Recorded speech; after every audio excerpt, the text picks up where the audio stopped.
ಶೂರ್ಪಣಖ 14,000 ರಾಕ್ಷಸ ಸೈನಿಕರನ್ನು ರಾಕ್ಷಸರ ನಾಯಕರಾದ ಕರದೂಷಣ, ತ್ರಿಶಿರಸರು ರಾಮನೊಬ್ಬನಿಂದಲೇ ಹತರಾದರು. ಇದನ್ನು ಕಂಡಂತಹ ರಾವಣನ ತಂಗಿ ಶೂರ್ಪಣಖಳು ರಾವಣನಿಂದ ಪರಿಪಾಲಿತವಾದ ಲಂಕೆಗೆ ಹೋಗ್ತಾಳೆ. ಮಹಾ ತೇಜಸ್ವಿಯಾದ ರಾವಣನನ್ನು ನೋಡ್ತಾಳೆ. ಸುವರ್ಣಮಯ ಇಟ್ಟಿಗೆಗಳಿಂದ ರಚಿತವಾದ ವೇದಿಕೆಯ ಮಧ್ಯಭಾಗದಲ್ಲಿ ಪ್ರಜ್ವಲಿಸುವ ಯಜ್ಞೇಶ್ವರನಂತೆ ಇರುವ ರಾವಣಾಸುರನನ್ನು ಶೂರ್ಪಣಖ ನೋಡ್ತಾಳೆ. ದೇವತೆಗಳಿಗೂ ಗಂಧರ್ವರಿಗೂ ಭೂತಗಣಗಳಿಗೂ ಮಹಾತ್ಮರಾದ ಋಷಿಗಳಿಗೂ ಯುದ್ಧದಲ್ಲಿ ಅಜೇಯನಾದ ಭಯಂಕರನಾದ ಬಾಯ್ತೆರೆದ ಯಮನಂತೆ ಕಾಣುತ್ತಿದ್ದ ರಾವಣನನ್ನು ನೋಡ್ತಾಳೆ. 20 ತೋಳುಗಳು 10 ತಲೆಗಳಿಂದಲೂ ಕೂಡಿದ ಛತ್ರ ಚಾಮರಗಳಿಂದ ಅಲಂಕೃತನಾದ ವೈಡೂರ್ಯ ಮಣಿಗಳ ಕಾಂತಿಯಂತೆ ಶರೀರ ಕಾಂತಿಯುಳ್ಳವನಾದ ಪರ್ವತದಂತಿರುವ ರಾವಣನನ್ನು ನೋಡ್ತಾಳೆ ಶೂರ್ಪಣಖ.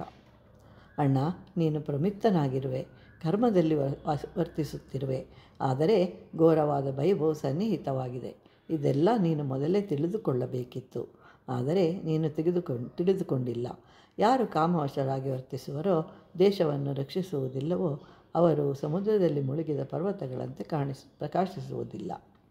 ನೀನು ಗೂಢಚಾರರನ್ನು ನೇಮಿಸಲಿಲ್ಲ.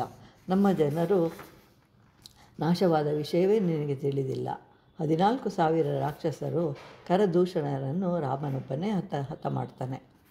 ಮಾಡಬೇಕಾದ ಕಾರ್ಯಗಳನ್ನು ಸರಿಯಾದ ಸಮಯದಲ್ಲಿ ಯಾರು ಮಾಡುವುದಿಲ್ಲವೋ, ಭಯವು ಹತ್ತಿರವಾಗುವಲು ಯಾರು ಭಯಪಡುವುದಿಲ್ಲವೋ ಅಂತಹ ರಾಜನು ಬಹಳ ಬೇಗ ರಾಜ್ಯವನ್ನು ಕಳೆದುಕೊಂಡು ತೃಣಪ್ರಾಯನಾಗುತ್ತಾನೆ. ಆಗ ರಾವಣನು ಶೂರ್ಪಣಖಳನ್ನು ರಾಮ ಯಾರು, ಹೇಗಿರುವನು ಅಂತ ಕೇಳಿದಾಗ ಶೂರ್ಪಣಖ, ರಾವಣೇಶ್ವರ ದಶರಥನ ಮಗನಾದ ರಾಮನು ಉದ್ದವಾದ ತೋಳುಗಳುಳ್ಳವನು, ಅಗಲವಾದ ಕಣ್ಣುಗಳಿವೆ, ರೂಪದಲ್ಲಿ ಮನ್ಮಥನು, ನಾರುಮಡಿ ಕೃಷ್ಣಾಜಿನಗಳು ಆತನ ಉಡುಪುಗಳು, ಇಂದ್ರನ ಧನುಸ್ಸಿಗೆ ಸಮಾನವಾದ ಧನುಸ್ಸನ್ನು ಸೆಳೆದು ಛತ್ರಗಳ ಮೇಲೆ ಬಿಡುವನು.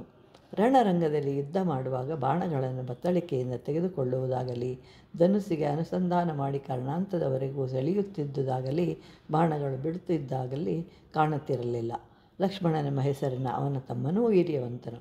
ಅಣ್ಣ ವಿಷಯದಲ್ಲಿ ಯಾರಾದರೂ ಏನಾದರೂ ಮಾಡಿದರೆ ಸಹಿಸುವುದಿಲ್ಲ. ರಾಮನಿಗೆ ಬಲಭುಜದಂತೆ ಬುದ್ಧಿವಂತನು, ಬಲಿಷ್ಠನು.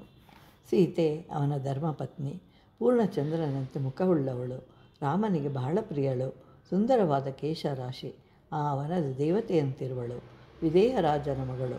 ಇವಳಂತಿರುವ ದೇವತೆಯನ್ನೇ ಆಗಲಿ, ಗಂಧರ್ವರಾಗಲಿ, ಯಕ್ಷರಾಗಲಿ, ಕಿನ್ನರರಾಗಲಿ ಇದುವರೆಗೂ ನಾನು ನೋಡಿಲ್ಲ.